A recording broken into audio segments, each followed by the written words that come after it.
La havla va la quvvata illa billah.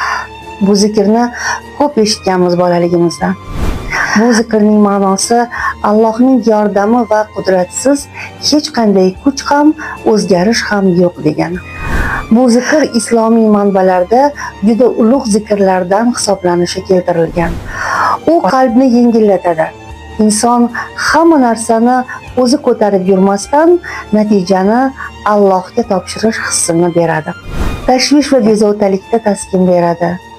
Qiyin vaziyatda men yolg'iz emasman degan ichki suyanchni kuchaytiradi.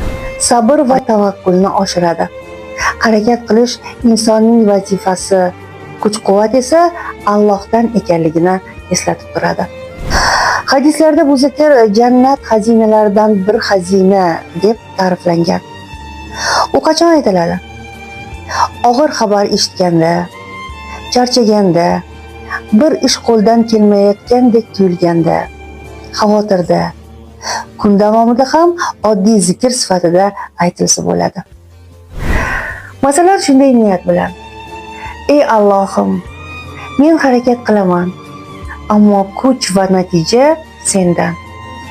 Bu zikr ayniqsa qalbni yengillatish va tavakkul hissini kuchaytirish tomonidan ko'p insonlarga yaqindan yordam beradi.